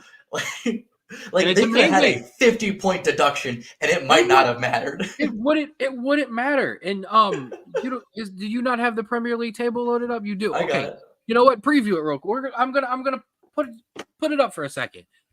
Get this out of the way. Everton, 16 points. They had a 10-point deduction that put them at what was it, 6? Yeah, it was like 6 points. Like they've made it up and like boom, boom, boom. They don't play around. All right, spite, pure spite, and I love it. Okay, absolutely. Let's keep it going. West Ham 3, Wolves 0. A Mohamed Kudus double was plenty, and then Jared Bowen would just add on and give the Hammers all 3 points. Kudus would go on a solo run and finish his first in the 22nd, and then quick counter, and he put it away for the second. Bowen himself would hit on another break and finish as well. I have to mute because I have to sneeze. Bless you. And bless you again. Thank you. I actually have hand sanitizer. Here we go. Brentford 1. Oh, I'm sorry. Did you have anything on that game? Like I said in the preview last week, both teams are very hot and cold. West Ham got really hot. Wolves got very cold in this game, and that's kind of what we saw. Absolutely. See, I mean, we practice good hygiene here on the Straub Sports Show. Keeping it rolling. Brentford 1, Aston Villa 2. Red cards and goals, baby. That's what this game was all about.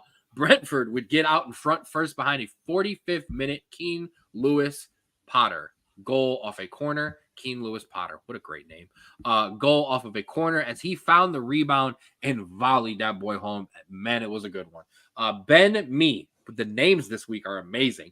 Ben Mee would get sent off in the 71st minute for a reckless tackle to the shin. Alex Moreno would then tie it up for Villa in the 77th minute after Bailey would cross it in, and Moreno was wide open on the back post for an easy header. And then a Straub Sports Show favorite, Ali, touchdown goal, would win it in the 85th minute after a corner was played through, and Ollie Watkins would head it home. Ollie Watkins, a former Brentford Academy player, scored the goal, screamed at the fans in the away end there, and absolutely incited it. Guys were shoving each other, pushing each other around, and that would kick off the best part of the game. Let's go. Leon Bailey and World Cup hero Emilio Martinez would have a funny little dust-up. Emilio was going for a setup for a goal kick. Leon kind of bumped into him, and Martinez just absolutely flopped around and sold every bit of it. And then a couple minutes later, he would get into it with another player for time wasting, and that would be Neil Maupay, who was just sitting on the ground, just kind of doing his thing like he does, just being an absolute DI, 2 letters we won't finish, absolute shithousery.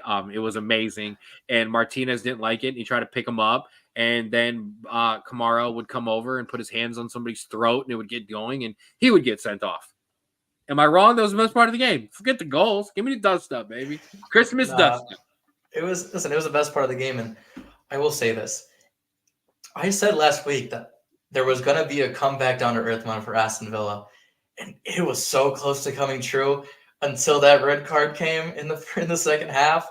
Brentford looked good. They looked like they were going to counter all game and play defensive, but you give Unai Emery and Aston Villa a man advantage, and they're going to take advantage of it, and that's exactly what they did. But Aston Villa, very, very lucky in this one. 100%. 100%, my guy. Let's keep it going. Sheffield United 0, Chelsea 2. I told you. And thank you, Mama. And we appreciate it. We love you. Talk to me about your team. I told you they were going to win. So the stats were dead on from what I said in the preview. It was like 75% possession Chelsea. We had like 16 shots. However, we just were like, hey, you know what? We're actually going to hit shots on target in the second half. And they did. 1 goal from Nicholas Jackson, 1 from Raheem Sterling. But Sheffield just looked absolutely terrible. I think out of the 20 teams in the Premier League, this looks like the team with the least amount of fight, the least amount of just wanting to get a result. They as soon as they are down, it looks like they are just beaten and give up, and it does not look good for the rest of the season unless some change happens. Once again, we will save that because I have a question for you later on about it. You look good. You did what you were supposed to do, though. You didn't look good. Enough. You did what you were supposed to. You got 3 points, okay? Manchester City 2. Crystal Palace 2. City would drop points after they thought they were rolling in the deep and completely in control of Palace. But Roy Hodgins and them boys, Roy Hodgins and Mighty Palace, Jackie Boy Grealish would get City ahead in the 24th minute when Phil Foden found him completely wide open in the box, 1-0. Second half, Rico Lewis would put City up 2-0 when he finished home a ball that just popped up through the box, and he put it home. Then Crystal Palace would do the unthinkable. Jean-Philippe Mateta would get one back for Palace in the 76th minute with a point-blank finish after a great cross through the legs. Then he would earn a penalty that Mikel Olise would finish off, giving Palace a share of the points. I love it. It is great. I know it means that other teams that we aren't necessarily fans of, which are Arsenal and Liverpool, are benefiting, but it isn't City. Come on. Yeah, I know we say this every week, but I feel like this is where it is going to most. I think this is the most true. Yeah. I think this is the last time we see City drop points until February. Ooh. I think they are not in the Champions League until February. I can't wait to clip that. They do not have any cup games other than maybe an FA Cup that they're going to just throw out whoever. I think this is the last time we see City drop points until February. Wow. I listen, I say we're going to clip that, but I don't necessarily mean that I disagree with that. We might be clipping it when they're on this unbeaten run or in first place and they're taking the title. So listen, I 100% get it. I got to get Santa Claus in there. Santa wasn't in the picture. I agree with you, bro. That is very, very possible. Yeah. Keeping it going. Arsenal 2, Brighton 0. 2 second-half goals from Gabriel Jesus and Kai Havertz do it for Arsenal. Jesus would finish a corner where he was just basically wide open on the back post. A ball deflected by a Brighton defender got to him. Havertz would finish a quick counter and meg the keeper cheekily and with some swagger that he has not had in a very long time. Drew, I know your face. I love it. Well, yeah, I say Arsenal won, and the player that I used to have scored, so I'm not too happy. But Arsenal, 26 shots on goal, by the way. However, yeah, it was dominant performance. I'll give them that. However, I'm not going to spoil, but I'm going to lead up to something. Not the most shots on goal this week by a team. That's all I'm going to say. Yeah. I'm so sick of you. I'm so sick of you. All right. I guess here, quickly. Arsenal, hey, rolling. They're taking care of. Brighton, oof, shaky. Very, very shaky. We will talk about Brighton here soon as well. The game of the games of the week. Liverpool 0, Manchester United 0. A great draw. We had some chances, but we couldn't finish. We kind of, we sat back and we got our point. F off to all the haters. Go ahead. Before I go off, because I have something I want to go off, but go ahead. Go ahead. No, I was going to say no goals for United. F off to the haters. I was going to say no goals for United, but no goals for Liverpool either. They had 34 shots on goal. They had 68% of the possession. And they were up a man for the last minutes of the game. I want to know how you feel about this game in particular. Okay, I'll give you thoughts on two separate things: the game, and then the fact that they did get to play the last 10 minutes of that game up a man.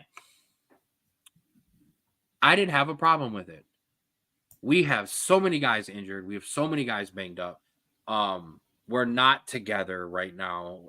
We're not together in terms of momentum. We're not together in terms of who we actually need to be playing. So no, I don't have a problem with the point. I was happy with the point. I'm not gonna lie. I don't care. I was happy with the point. I'm allowed to be happy with the point.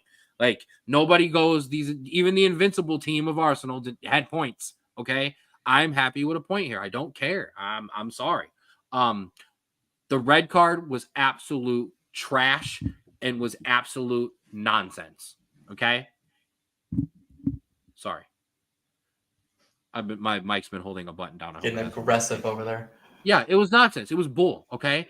Diego Dallo got a red card. Okay. First of all, the ball was rolling out of bounds and went off of a Liverpool player and should have been Manchester United ball. Okay. He was upset, got angry, turned towards the referee, said something, and threw his hand in disgust. Something that I've done a million times on a soccer field. And he received a yellow for that. And that is fine. I don't have a problem with that. Diego Dallo then turns away from the referee. He's still upset and angry because it was the wrong call. This is not me being a homer. Replay showed it. Was still mad. Was angry. These are grown men. They make a lot of money. They're allowed to show emotion for this game. Okay? Period. And he was then given another yellow immediately 20 seconds later. 2 yellows, given his red, sent off.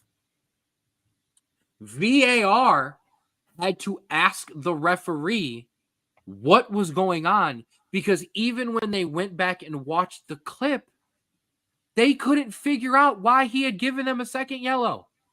Trash.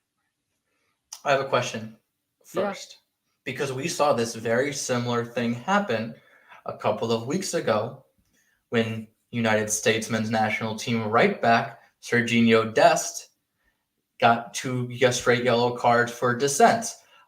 I want to know your thoughts on the difference between Serginho Dest's 2 yellows and Diego Dallo's 2 yellows. Completely different, and I'll explain why. Serginho Dest was arguing the call and was mad, just like Diego Dallo. Then Serginho Dest would not stop screaming at and walking towards the referee. Diego Dallo was mad, said something, threw his hand, then turned away from the referee, walked away, and showed displeasure. We have always been taught as players, okay? I do not care. Well, you're never supposed to show you're upset. Well, that doesn't happen in sports ever, so stop telling people to do it and stop telling athletes to do it because they don't, okay? So, but what you're always taught is to walk away from the referee and you do it elsewhere. And that's exactly what he did. He should not have been following him or in that terms to give him the referee. Serginho Dest would not shut up and continue to scream at the referee. If Diego Dallo had done that and continued to charge and go to the referee, we would not be having this discussion. Okay. So fair enough. Absolutely. All right, bro. Put up that table again. Yes. Because we are going to do a little preview. I'm in the top half of the table. Look at that guy. You're still sitting at, you're so mid. You're just 10th. You're so I mid. was 13th last week. Give me a break. I understand, but you're so mid. I know you love when I say that. No cap, bro. You're mid. You're so mid, bro. Mom back all over the place. Mom, you all over the place. You got how many different platforms you running on? She's all over, she's on the tube. That means we're on the big 78-inch screen in the living room. Make sure you're looking good. Hit the lights. EPL table. There it is, baby. Let's talk about the games coming up this week. Crystal Palace versus Brighton. 15th and fresh off their rocky performance, getting that point against City. They take on 9th Brighton coming off of their Arsenal loss. Man, not looking great. No, yeah, listen, Brighton continue to look very average, but so do Palace. And honestly, I think also wanted to point this out before we give our predictions here. This is a rivalry. Brighton and Crystal Palace, both Southern English teams. And the rivalry came about because both teams were really only the 2 teams that were in the high tiers of English football at the time. And so the rivalry began. Not too much proximity, but both close enough and both good enough for a rivalry. So we'll see if there's any chippiness in this game. However, I don't think either team is going to get all of the glory. I see this one coming in as a draw. Ooh, I like it. Brighton should win, but Palace is going to be punchy like they've been all year. I agree with you. I either think it is a draw or a Palace win. Keeping it going. Nottingham Forest versus Bournemouth, 17th versus 14th. Both of these teams do not want to be dropping points. Forest are a uncomfortable 5 points above Luton and the relegation zone, as you see there on the table. Bournemouth in form here. Matt Turner, big question marks. If you are going to be starting this week, you better be showing up. Thoughts on this one? Yeah, 2 not so really great teams, but I think Forest look absolutely atrocious defensively, and I think Bournemouth should win this one. Absolutely. I do agree with you there. Fulham versus Burnley. Fulham in 11th and now back to earth after that loss, and they get 19th Burnley, who might just help them get back on track. Burnley, no changes, and they sit 6 points from safety, but they do not look like they are really challenging that. Changes? Question mark? Don't answer that yet. Yeah, no, I think Fulham, they're back at home. They're against a relegation side. Even with the loss last week, I think it was due to a red card. I think it's due to Newcastle having some motivation. Give me Fulham. 100%. Fulham all the way. So we talked about Burnley. You see there, down there in 19th. Luton Town versus Newcastle. Newcastle, who sit in that European spot after they picked up a win. After being eliminated from the Champions League, they take on 18th place Luton Town, who are trying to catch aforementioned Nottingham Forest. Newcastle should take care of business, but for Luton, changes? Question mark. Don't answer that. Prediction. Yeah, Luton have always been punchy, and they're at home, and so I think it's a good test for Newcastle. But Newcastle did play midweek.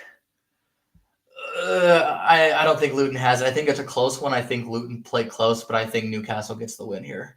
Absolutely. All right, Drew. So here we go. We talked about Luton. We've talked about Burnley. We've talked about Nottingham Forest. They're at the bottom. Sheffield United. Aston Villa, Sheffield United, firmly locked into third place there. Aston Villa take on bottom of the table, Sheffield United. After Villa's comeback last week, this could finally be their letdown after their run of results. 4 wins, 1 draw in their last 5. Kind of hard to see Sheffield United Blades team that has only 2 wins on the year. One of those being 2 weeks ago. Yeah. Before I finally get to my question about all 4 of these teams down here at the bottom, give me a quick prediction. Yeah, Aston Villa avoided the upset last week, and so you don't want to see a trend. And I think this is the scare that they needed. They didn't, they finally realized they're not just going to coast. And again, you relegation side, they're at home. I like Villa comfortable here. Same as I. So I want to ask you a question because this involves our bottom of the table teams. Sheffield United sacked Paul Heckenbottom and reappointed Chris Wilder, who they fired 2 years ago. Nottingham Forest fired Steve Cooper and appointed former Wolves, Spurs, and Saudi League manager and a personal favorite, Nuno Espirito. Love it. So that's the team in 17th, and our bottom team, they've changed managers. Nottingham Forest, because they don't believe Steve Cooper is going to be able to get them up from what he did last year, and Sheffield United, because they have 2 wins on the season. Should Burnley and Vincent Kompany, you know what I'm going to say there, and Luton Town and Rob Edwards be parting ways? So the 2 middle teams there, Luton Town and Burnley, should they be making managerial changes? So with Nottingham Forest and Steve Cooper, it was very much an old, dated type of scheme that they were running. Similar with Sheffield United. They were both very old schemes that just weren't going to cut in the top level because they weren't one of the better sides. You can't play like that when you're one of the worst sides, and I think that's what the issue is. With Luton Town and Burnley, I think both of their systems are very much a lower table scheme to get points. And I think, especially with them being young managers and managers that have a plan and a vision, I don't think that they get fired, even with maybe a relegation. I don't think that they should, and I don't think that they will get fired because I think there's a vision there that the other 2 managers just didn't have. You are going to be hard-pressed for me to find a reason to not think a former Manchester City captain should be fired in Vincent Kompany. No, I agree with you. I'm just, with the way the money works, it's going to be very hard to see both of these guys finishing out the season. Yeah. I would like it because, hey, like I said, Vincent Kompany came in and turned Burnley around. Okay, Luton Town shouldn't be here. They're not there yet. In their step, they weren't there yet, but they won the playoff. So that's how I feel about it. But wanted to get your thoughts. Moving on. Your guys. Wolves versus Chelsea. Mid-table heavyweight class. Sees 13th Wolves take on Little Bros 10th place. Mid Chelsea Blues. Talk to me, bro.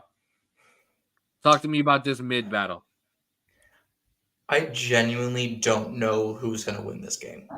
Or I have no opinion. I have no guess because what I do know is we're going to have possession. We're going to have 60 to 70% possession. We're going to have 10 to 15 shots on goal. We do this every week.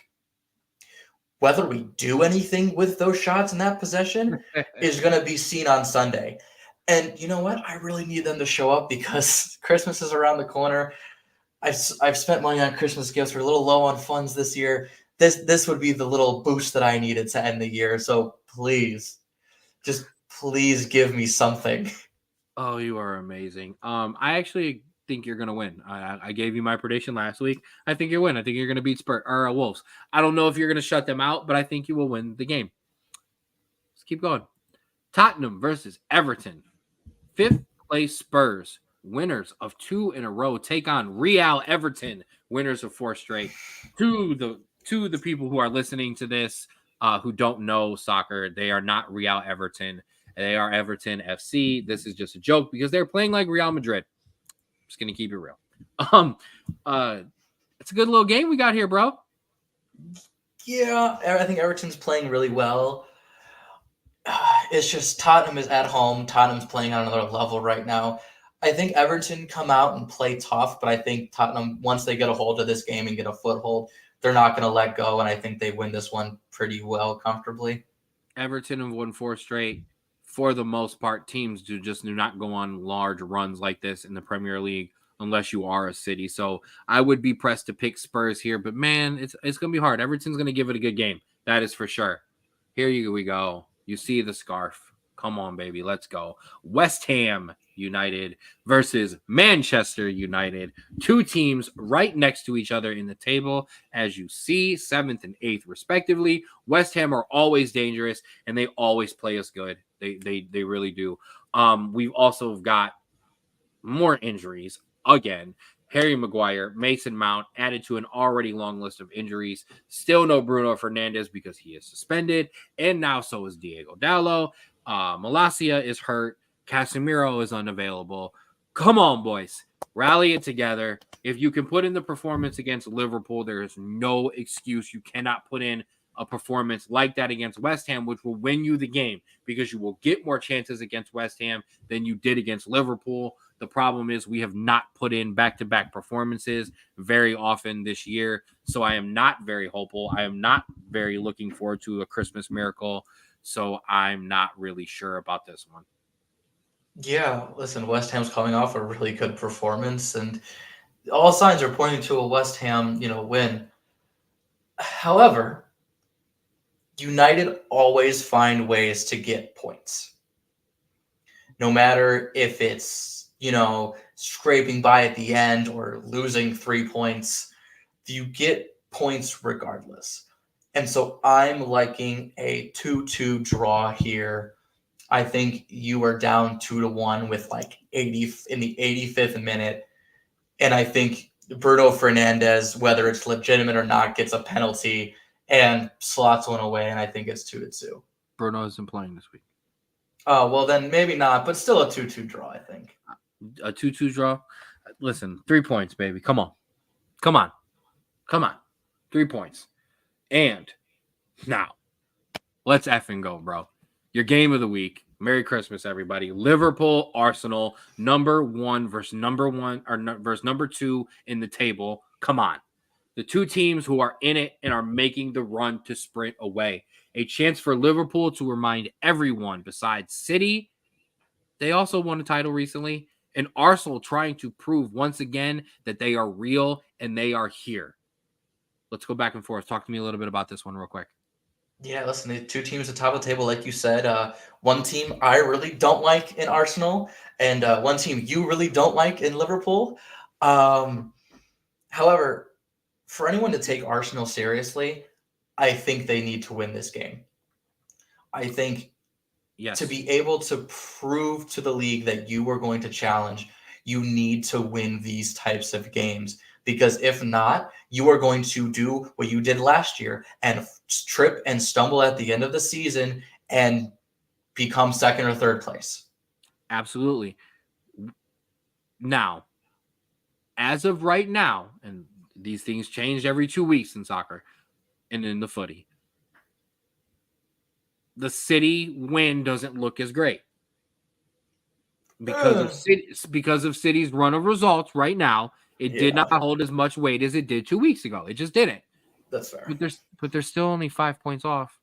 Mm-hmm. So Arsenal, you want to be real? You want to prove that you're real? This is how you do it. You go out and beat Liverpool. Liverpool, you want to remind everybody, excuse me, we still do this. Go out and win. Aston Villa, you're right there as well. If these 2 teams draw, Villa win. Villa can go to the top of the Premier League. Villa would end up going to the top of the Premier League, though, before Arsenal and Liverpool play. So that is something to keep in mind that kind of does happen. All right. Anything else on that? What is your prediction? Oh, my prediction. Ooh, gonna put me on the spot. See, this is a tough one, and I'm hedging. Liverpool coming off that Manchester United game, there would obviously be a letdown. However, with the 0-0 draw, I think that almost kind of not lets down, but almost kind of builds more tension. Where I would normally say that I would lean towards Arsenal because of that letdown. And Arsenal looking hot, looking good. Oh, you're gonna put me on the spot. I think Mikel Arteta and Arsenal are for real. Give me Arsenal 2-1. Wow, I like it. In a score. Yeah. I think, like I said, I think to take Arsenal seriously, they need to win this game. I don't think they are. I think Anfield is going to be rocking, and they are going to demand a response after the disappointing performance against United. I think they will be pushing it. Klopp will be doing Klopp things and getting the fans to motivate these players like very rarely any manager really can. And I think Liverpool comes, and I think they dominate this game. Maybe not like a multi-goal domination, but I think a domination in terms of just how they are playing in terms against Arsenal. Wow, I like it. I like it from both of us. I think there's your clip, baby. We just run those back next week, see who wins. Yeah. That's awesome. So that is your Premier League review preview. Them boys abroad, our Americans abroad. Drew, give it to us real quick. Talk about our Americans. Yes, and Not Matt Turner. We're gonna avoid him like the plague this week. However, we did have some good performances this week to look at. Plague jokes too soon. Okay. A fan favorite, obviously, and someone we want to see here every single week, Christian Pulisic.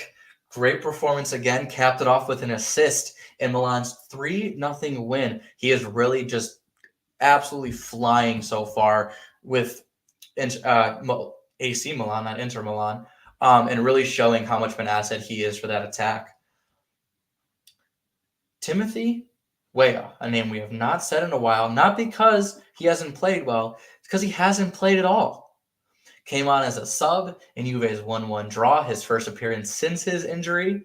Hopefully he continues to stay healthy, and that's a good sign that he's finally back.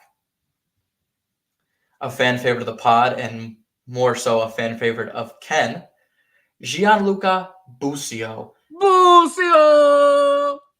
An assist. Venezia did lose 3-2. However, they are still in position to advance in Serie B to Serie A. So still looking very well. And the Americans playing well pretty much every week for that Italian team. A player we have not said on this podcast yet, but a person we both know, Lyndon Gooch. An early goal in Stoke's 1-1 draw with West Brom. Someone that will most likely never make a roster, but someone we always love to see play well, playing in the Championship, the second division of England, and getting minutes. And that's all we can see. And obviously making them worth something. Listen, love Lyndon, love it. A guy that anytime that me and Drew start a FIFA career with a lower tier team, listen, we go up and we go get him. Okay, captain, yes, stalwart. Okay, yes, veteran leadership. Love it. Shout out to you. Yes, Anthony Robinson is the next guy up. Great performance, and he's gonna say on this, scored a penalty to basically put him through to the Carabao Cup, the League Cup final in England. Little behind the curtain. Drew was here this week, so we got to watch Chelsea's Carabao Cup win in penalties, and then Fulham's over Everton. And yeah, absolutely stepped up, stone cold face, cheeky little chip into the corner, and then just walked away like, this was what I do. Yeah, no celebration, just okay. Our American soccer players have not walked around with that kind of swagger ever. So between him and Chris, if you've never seen Chris, he's got we know. Keep it going. Oh, and a person we haven't talked about this year just because he's been injured and kind of hasn't really gotten much. Taylor Booth came on as a sub, had a really good goal. It was his first goal involvement since last year. Hopefully a good sign of things to come. He's really young, playing for a Dutch team. This is a kid to watch to kind of come up as your backup winger in the next World Cup. So keep your eye on this kid because I think he's got a lot of talent. These are not fake reactions by me. These are players that me and him keep track of, not just for this, but in our own personal thing. I absolutely love this. I am going to fire up my Venencia of FIFA manager career when we are done with the pod. I already decided that today. And finally, a team that we all watch week to week for the Americans that continue to stay on fire. PSV, they win 4-0. They stay atop the Dutch league by a very good margin. And in this game, you got a goal from Serginho Dest and an assist from Malik Tillman. They are on fire. They look amazing. And not just a goal from Serginho Dest. You saw it was a banger. Oh, I meant the clip. He absolutely destroyed someone and one mixtape tour. If you don't know, Serginho Dest posts his highlights after every game that he plays, win, lose, or draw, and I think the balls on that is insane in general. Did I not just mention how we have not had a crop of American players with this much swagger ever? As I wear the primes, we are full of primes. Okay, let's go, baby. And a person who didn't have a goal involvement but had done this before, Luca De La Torre, who's been on this show, at one point was not getting called up to the United States men's national team, had a really good run, but right before didn't get called up, posted his highlights on Twitter right after the roster drop to say, hey, these guys got called up. They haven't been doing anything. Look what I'm doing. And it was like, I love it.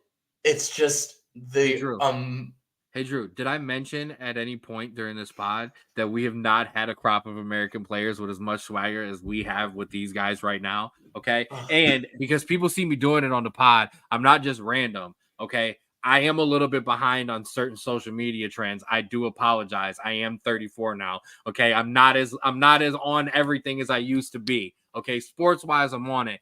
The social trends, sometimes I do miss a couple. But I only know this one because of Weah and because of McKinney. Okay. So let me see you. All right. Okay. Ladies and gentlemen, that has been the Straub Roast. We're wrapping this one up. Jesus. Absolutely. That's how you know it's time. The 216 Sports Network. That's where you find us all. I'm going to do it again because this rundown is amazing. And come the first of the year, we are going to be coming strong. Okay. We're going to take not everyone. Thanks, Mom. Not everyone's going to be taking a break. Me and Drew are going to do a show next week. Big, huge college bowl. The big bowl games are coming and the semifinal playoffs are coming. So we are going to be coming full of that. We are going to probably have 2 shows. We will probably have a full college football review. You saw us do one of those before in person. Yeah, we're going to do one of those again. And then we were going to have a small debut. Should I debut the name? Should we do it? It is the Straub Roast Sports Show Football Footy. The Straub Roast Sports Show Footy Friday. We're going to do that. We're going to bring you a little bit of footy on the Friday. Get it right for you. But the 216 Sports Network, the Facebook page, the YouTube page, that is where you find us. That's where you find 4th and 15 with Mel and Smooth. That's where you will find Outside Interference. That's where you will find the Jay Rich Show. That's where you can find the Sports Minute, the Rulers Minute. That is where you will find the first episode of Crunch Time with Ken and Mel. And always, that is where you find the Straub Roast Sports Show. Drew, I got to put that up again. Shout out to Cassidy for making us that logo. We absolutely appreciate it. We love it. I'm going to bring it back down. This show is about family. Obviously, I do it with my brother. His name is in the show, the Straub Bros. I got the ornament out, the cousin ones that I made everybody. I love you guys. Thank you for tuning in. Merry Christmas, Happy Holiday, Happy Kwanzaa, Happy Hanukkah, all over on the board, whatever you celebrate. And if you don't celebrate, it doesn't matter. Happy holidays and good wishes to you from the Straub Bros Sports Show. He is Andrew Straub. You can't just drop that on me. I'm Jesus. sorry, just throwing it at you. He is Andrew Straub. I am Ken Straub. Ladies and gentlemen, as always, love yours. Stay safe, everybody.